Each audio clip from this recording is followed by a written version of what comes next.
Stock x ray इसमें हम बात करेंगे आज कुछ ऐसे शेयरों की। देखिए, मार्केट मोमेंटम में है और हर कोई चाहता है कि 50 से 100 रुपए की रेंज का कोई शेयर मिल जाए बढ़िया सा, तो काम बन जाए, दिवाली बन जाए। और अगर एक साल के लिए भी लेना है तो थोड़ा डर भी कम लगता है कि ये शेयर हैं, चलो अच्छी कंपनियां उनमें तो और ज्यादा अच्छा हो जाता है। ऐसे ही कुछ शेयर हमने सेलेक्ट किए हैं। अब अंशुल जी से राय लेते हैं कि कौन सा शेयर इनमें से चल सकता है और जो आप अपने पोर्टफोलियो में ले सकते हो 50 से 100 रुपए की रेंज का। ये एक लिस्ट है, आप देख लीजिए। GMR airport, NMDC, Aditya Birla fashion, Suzlon, national fertiliser, Dhani, Equitas small finance bank और आईडीएफसी फर्स्ट बैंक, इन सभी पर हम बात करेंगे।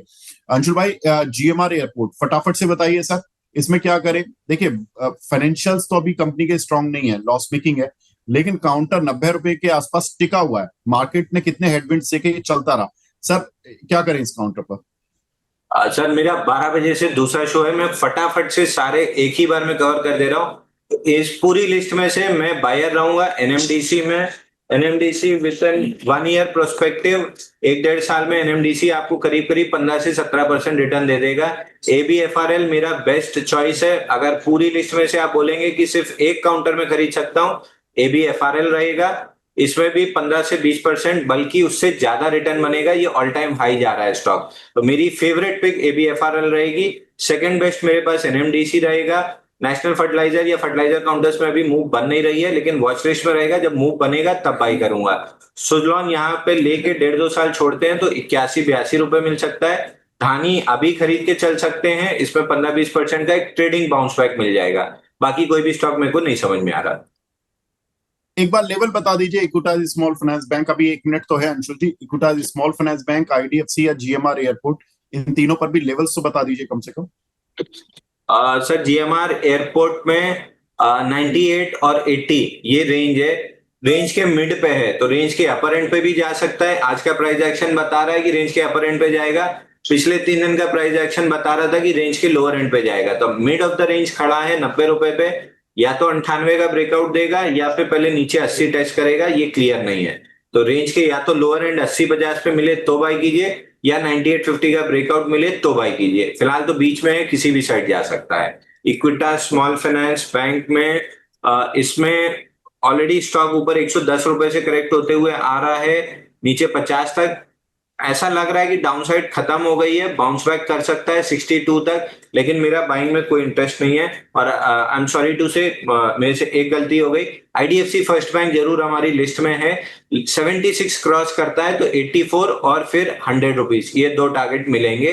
बट 76 क्रॉस होने के बाद तो आईडीएफसी फर्स्ट बैंक मेरी लिस्ट में है। गलती से मैंने बोल दिया कि नहीं है।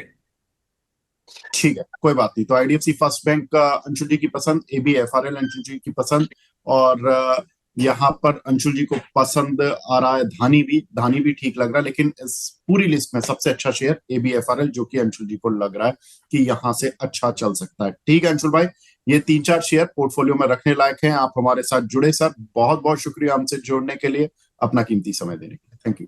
धन्यवाद सर। सम्मान कैपिटल डे हाई बन रहा है, एंजॉय कीजिए सम्मान कैपिटल की प्रॉफिट।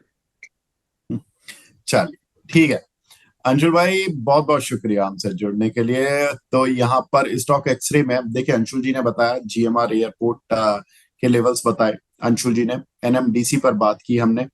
एबीएफआरएल उनको लगता है कि यहाँ से one of the best stock रहेगा 50 से 100 रुपए की रेंज वाले शेयरों में।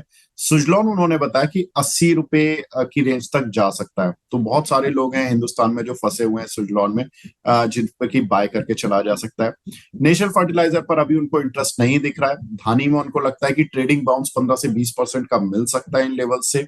इक्विटास स्मॉल फाइनेंस बैंक उनको अभी इंटरेस्टिंग प्ले नहीं लग रहा है, लेकिन आईडीएफसी फर्स्ट बैंक का उनको यहाँ से एक अच्छा खासा रनअप आता हुआ दिख रहा है। तो ये कुछ एक शेयर हैं जो आप पोर्टफोलियो में ले सकते हैं। तो अंशुल जी की पसंद में एबीएफआरएल ठीक चल सकता है।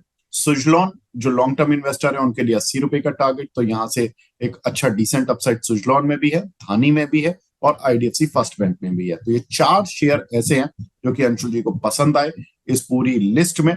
और उम्मीद करते हैं कि देखिए, इनमें जो वैल्यूएशन है ना, सुजलॉन करीब 34.5 के पी मल्टीपल पर चल रहा है, लेकिन इसकी जो अगले 1-2 साल की अर्निंग है उनको डिस्काउंट करेंगे तो काउंटर करीब 20 से 25 के पी मल्टीपल पर चल रहा है। धानी भी टर्न अराउंड होने की कोशिश कर रहा है फाइनेंशियली, तो अभी इसका पी मल्टीपल थोड़ा सा महंगा है। आईडीएफसी फर्स्ट बैंक में भी थोड़े से उसके हालात सुधर रहे हैं, एक दो रिजल्ट्स ठीक ठाक आने शुरू हो गए हैं। जो उनकी मैनेजमेंट कह रहा है कि एक दो जो प्रोविजनिंग थी खराब, जो उनके बैड डेट्स हुए थे या बुक्स थोड़ी खराब हुई थी, वो क्लीन करी है उन्होंने। तो अब शायद क्लीन होने के बाद जो रिजल्ट्स आएंगे वो शायद अच्छे हैं, तो उस समय पर जब ईपीएस बढ़ती है तो पी ऑटोमेटिकली कम होने लगेगा, तो ये एक अच्छी चीज हो सकती है। और बाकी एबीएफआरएल थोड़ा लॉस मेकिंग है, लेकिन यहाँ पर टर्न अराउंड होने के लिए तैयार शायद हो रही हो चार्ट पर, जिसकी वजह से अंशुल जी ने बोला। तो ये कुछ एक शेयर जो कि अंशुल जी की पसंद और हमने एक अपने दर्शकों के लिए प्रस्तुति की। तो उम्मीद करते हैं ये प्रस्तुति भी पसंद आई होगी और स्टॉक एक्सरे आपकी मदद करेगा आपके इन्वेस्टमेंट डिसीजन में। तो फिलहाल स्टॉक एक्सरे और बीच बाजार को एक ब्रेक देने का समय आ गया है। इस सिप से तो नींद टूटती है, लेकिन केवल जागना नहीं, आगे भी तो बढ़ना है। उसके लिए चाहिए एक और सिप। हर महीने छोटी छोटी रकम की इंस्टॉलमेंट यानी सिस्टमैटिक इन्वेस्टमेंट प्लान से शुरू कीजिए निवेश। लेकिन पैसे बढ़ाने वाली कौन सी सिप आपके लिए रहेगी अच्छी? म्यूचुअल फंड सिप से जुड़े हर सवाल का जवाब मेरी सिप मेरा सवाल। सोमवार से शुक्रवार 4 बजे मिलेंगे हम सिर्फ मनी 9 पर।